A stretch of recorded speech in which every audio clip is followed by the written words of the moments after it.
Welcome to another episode of Strategy Simplified. In this episode, we interview Grace Nee. Grace is an international candidate that broke into BCG. She'll share the tactics she used to break in and why she decided to transition out of the Big Four. Make sure to grab a pen and paper and take some notes because there's a lot of good stuff in here. Let's dive right in. Hey, Strategy Simplified. Welcome to another episode. I'm excited to interview Grace today. Grace broke into BCG as an international candidate, and I'm excited for you to hear her story. So, Grace, welcome to Strategy Simplified. Glad to be here. Awesome. Thanks for joining. To start us off, can you just tell us about yourself? Just give us the 60-second version of who you are, share about your background, your education, all of that. Yeah, of course. So my name's Grace Nee. I'm currently a senior studying accounting at University of Illinois, East College of Business. I'm originally from China, spent 18 years of my life in China, and moved to the United States pursuing my bachelor's degree. Had an internship in accounting with EY Assurance. I actually loved the firm, but didn't really enjoy the work that I was doing. So ended up wanting to pursue something in consulting field. So I decided to pursue a consulting career path with MBB firms, targeting at MBB, spent 1 year and a half prepping for interviews and so forth, and finally got an offer in BCG, and I'm going to start full-time in BCG this July. Awesome. Well, first off, congrats on the BCG offer. You've had quite the journey and, of course, a long journey to prepping for the interview and for your next role at BCG. So taking a little bit of a step back, can you talk about your experience with EY and what was the shift where you realized that you're not necessarily enjoying that work and you want to do consulting?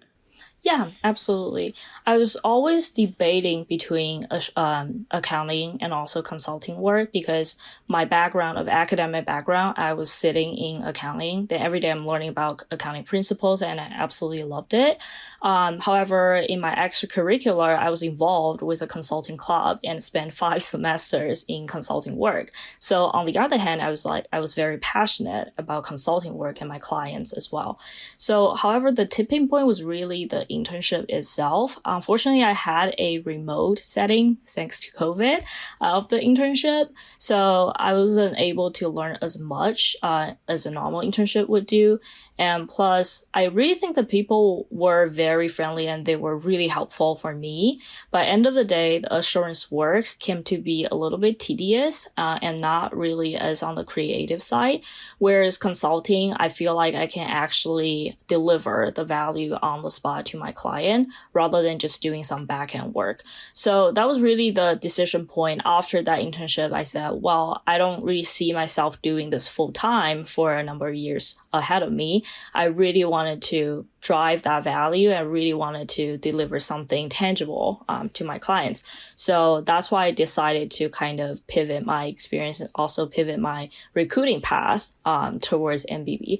Well, I will have to say, Big Four is a great background to have. I guess, without that stepping stone, it wouldn't be harder to break into MBB firms. So I definitely appreciate the experience that I had. Absolutely. So you experienced some of the Big Four work and you're like, okay, not for me. I want to do consulting. I've already had a taste of it, but I think this is what's for me. So you end up targeting the best of the best, of course, with MBB, and then you landed at BCG. Can you walk us through your decision with BCG? Was there specific things that stood out to you in that process that made you go, hey, I want to be at this firm for the next step in my career? Absolutely. I think almost all the candidates will apply for 3 of them, just no matter what, but definitely one would have a preference just because of the people, of the network that you have. So for me, it was really the network. I had previous members from my consulting club joined BCG just 1 semester before me, and she was able to give me the life of BCG, real version of life at BCG to me, and she was able to showcase some case prep strategy and everything just to guide me through. So I really feel welcomed by that culture. And specifically, I think when one candidate gets into the prepping kind of journey, you will find out different firms will have different case style. And normally you would have some case styles that you're really good at, whether that be like BCG type of case or Bain or McKinsey. For me, BCG was the kind of on the traditional end of their framework type. However, it's really quant heavy and analysis heavy, but that was something that I personally feel really comfortable and good at. So whenever I'm doing a BCG case, it just naturally performs better maybe with that type of case.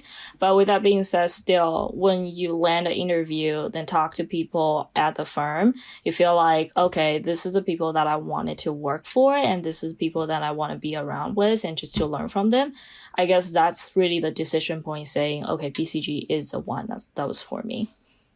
Yeah. So you talked to different people, you got a taste of the culture, and you felt that this is the one for me. So moving into your interview prep, can you first, before we dive into that a little bit deeper, share what the difference was between your prep and just the interviews overall, between EY and BCG? Yeah, absolutely. So for consulting interview, I think everybody knows we have the big portion is the case interview portion.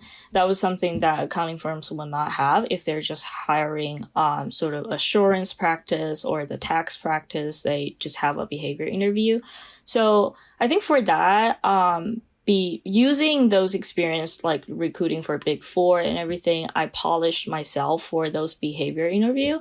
So behavior was kind of out of the way when I was doing prepping, but case was always like the most significant roadblocks for everybody. So I started pretty early. I actually started casing sophomore year, second semester. I joined another consulting organization on campus, and the sole purpose of that organization was to prepare undergrad students for a consulting career. So we were able to get some preliminary understanding of how case works and how the overall mechanism would to be. However, the most difficult part is you really cannot find a real case in the market. Like BCG case or MBB case, it's not the same level where you just see like some sort of business school publish their own cases, especially if the school is considered as like non-target background, such as U of I. We're not really targeted by any of the, or maybe by Bain, but I'm not sure by any of the other consulting firm. So you just lack of that resources. You don't know what it's like to be interviewing with those firms, and you don't know how hard those cases would be and the specific details or the vibe that they were looking for. So that is why I try, get outside of my school and try to utilize as much of the resources as possible by looking at other case books that other business schools have published publicly. And also, of course, management consulted as my major resource as well, just because of the case library and also the coaches. So by that time, I could say, okay, now I have seen what it's really like to be interviewing with MBB firms and what the difficulty level would be. Then I had the confidence to say, okay, now if I sit in the interview, I will be able to crack the case. I'll be able to deliver the results. So that's why it took me so long to figure that out, not just the original case mechanism, what it's like to have a case interview, but also from the beginner case 101, all the way to the very end, MBB level. I think that will take some time into practice. We'll be right back after this quick break. Have you ever heard a new digital trend and thought to yourself, okay, does this really matter? Asking the right questions helps you cut through the noise and get down to what matters most. I'm Jim Hertzfeld, host of the What If, So What podcast, where we discover what's possible with digital and figure out how to make it real by asking what if, so what, and most importantly, now what? Subscribe and listen, and together we can turn big ideas into tangible actions so you can get shit done. Gotcha. So taking a little step back and going deeper, and you already teased some of your case prep, but can you just share more specifically what that looked like, and just getting tactical to share the strategy, the plan you created, and then how you actioned that plan to really get ready for the big, scary case interview? Right. So I think the first mindset that one candidate should have is begin with an end. You have to know what they are looking for. You have to know what a real case is going to be like.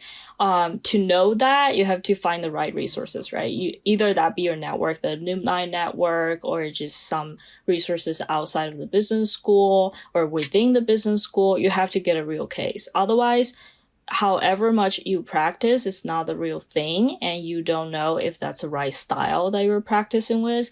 It would be very difficult for you to perform really well on your first try on cases at the interview round, right? You don't want that to be the case. So definitely knowing what the style would be, what they are expecting, what kind of graph that they will show you in the actual interview, just to have a feel of that difficulty will help you navigating yourself in the process.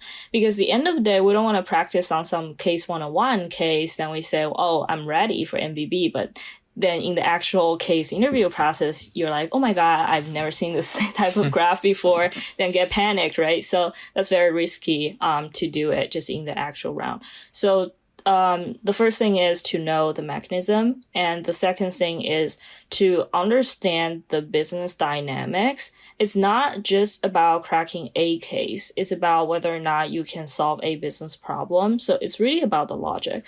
So I did a practice just with myself. I just searched Fortune 500 company list. Then I just closed my eyes, click on a random company. You click on it, no matter you know that company or not, you see the description, then you think, okay, how do they make money? And how do they kind of like operate their business? What are the key fundamental areas that they have to focus on? If you can do that, pretty much, you'll learn more about business acumen, you learn more about business operation. For example, I had a weird example of a medical distribution, right, industry. Then who would know what that is? Then you did some research, you learn about distribution, you learn about medical equipment, then you say, okay, now I pretty much figured it out. I know how they do business. I know their business model. I know how they treat their customers, so on and so forth. Then if you're throwing in a very unfamiliar topic of the case, you can still find the ways to navigate yourself into that case without just saying, oh, I've never heard of it. This is a total surprise. So I think that's the two most important factors when it comes to prepping process. We'll be right back after this quick message. Do you want to break into McKinsey, Bain, or BCG? Then join Black Belt. Black Belt is a structured case prep program that combines expert help with self-paced prep curriculum. You get 8 one-hour, one-on-one case coaching sessions with a former MBB coach. You also get access to unlimited digital prep materials, and homework will assign you in between sessions to accelerate your progress. Oh, and by the way, 60% of Black Belts who complete the program land an offer at a top 10 firm. So, if you're serious about landing an MBB offer and changing your whole career trajectory, join Black Belt today. Click the link in the show notes to learn more. Awesome. So, beginning with the end in mind and realizing that firms are looking for your business smarts. Like, can you actually break down a problem and think logically through how to solve it and then follow that through? And I love what you did with, searching for Fortune 500 companies and just building business acumen that way. That's brilliant. I can't say that I've heard of anybody doing that before. So it's pretty unique, right? Yeah, very original. Brownie points for that, for sure. Mm-hmm. What would you say are the top 2 things you focused on that enabled you to succeed in that? Mm-hmm. I would say number 1 is obviously the business acumen, as I just talked about, because without that, every framework you use, every point you say would just be kind of superficial and it doesn't really address the business problem. And second aspect is really the logic, or if you want to call it the quant portion too. So personally, I'm good at calculations or the math, but not necessarily on graph or logical sense. So you would have to figure out the implied relationship in the graph, not just like what the graph is saying, but why is this graph important and how does that lead to the final answer, the final recommendation. And maybe even go beyond that. I've had actual interviews where the interviewer was asking, okay, what can you imply from the graph about the market? So it's not really just about company, the competitor. They were asking about the overall market. So if you don't have that logical sense, then you just see, okay, number is a number. This says 1, that says 2. Then it doesn't really connect the dots for the whole picture.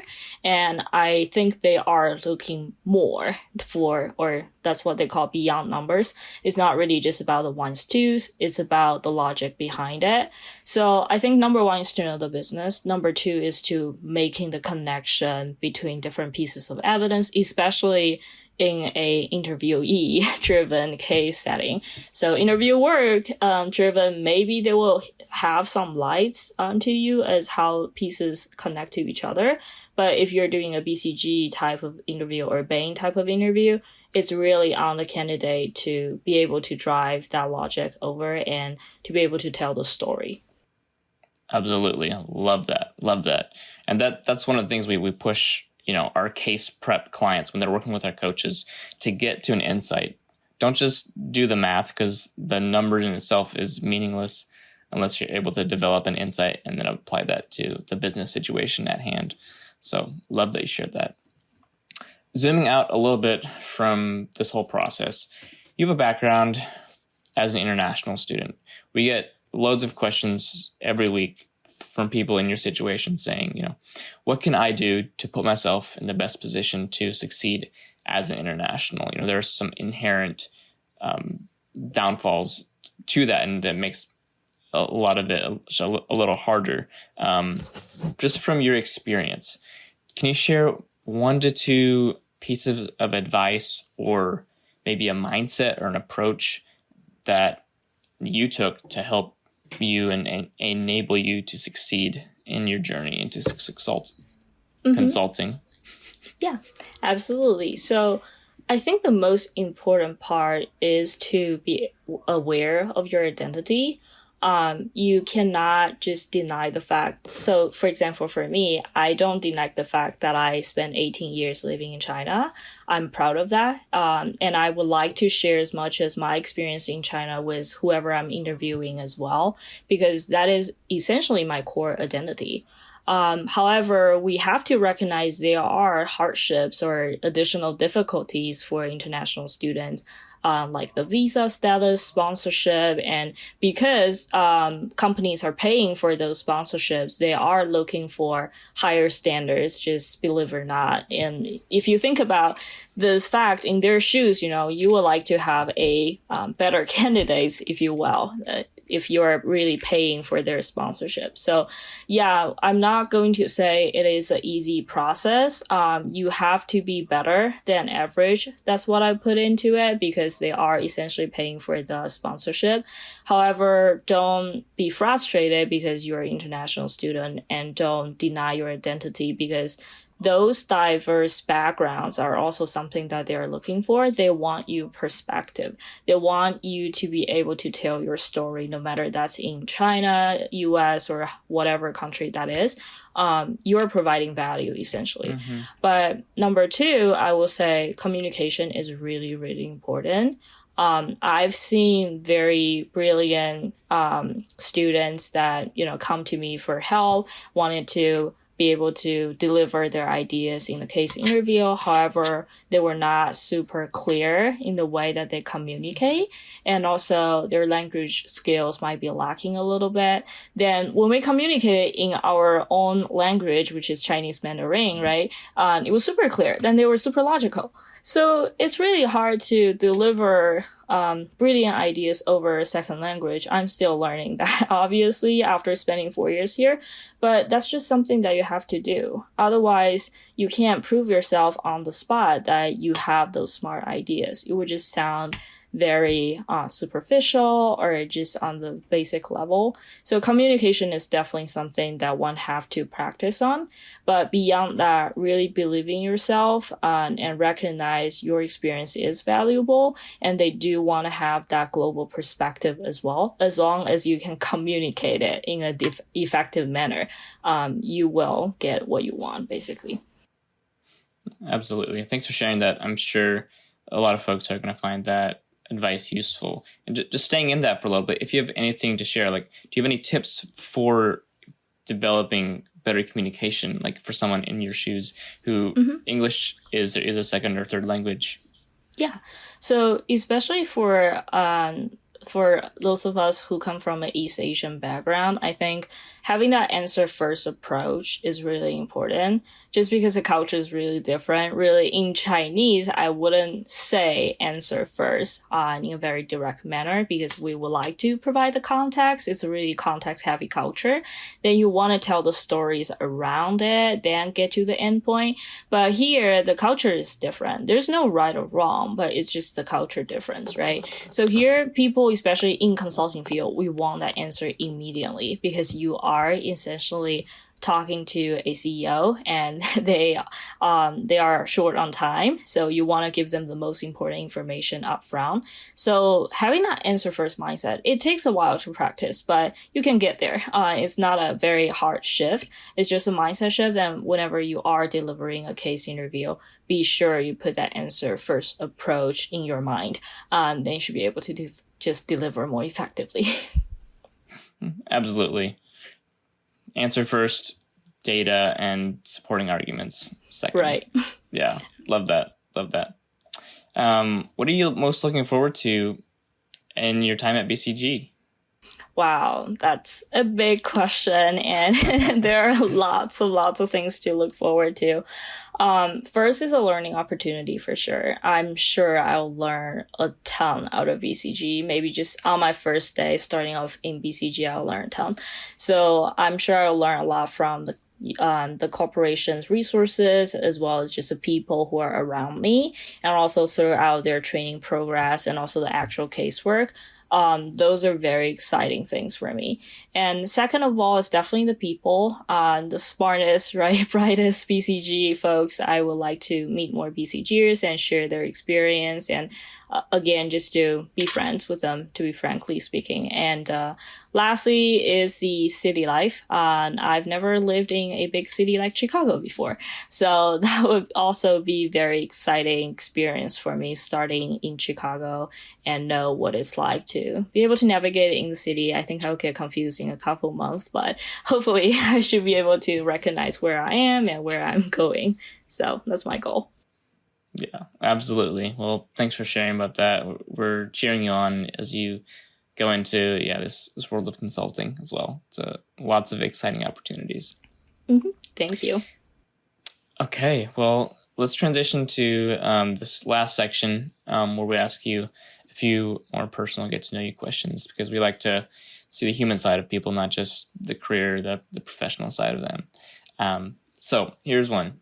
What's one piece of advice that you'd give to your 18-year-old self? So take yourself back to where you were, what were you thinking, what was life like, and what one piece of advice you'd share?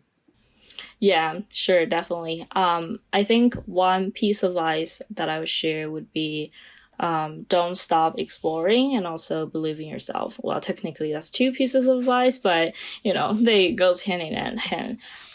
For 18-year-old of myself, I think at that time I was very hesitated of my identity, because I thought I didn't fit into any of the categories. And I was not in an international school. I'm from China, and I was not from here. I didn't know anything about US colleges and everything.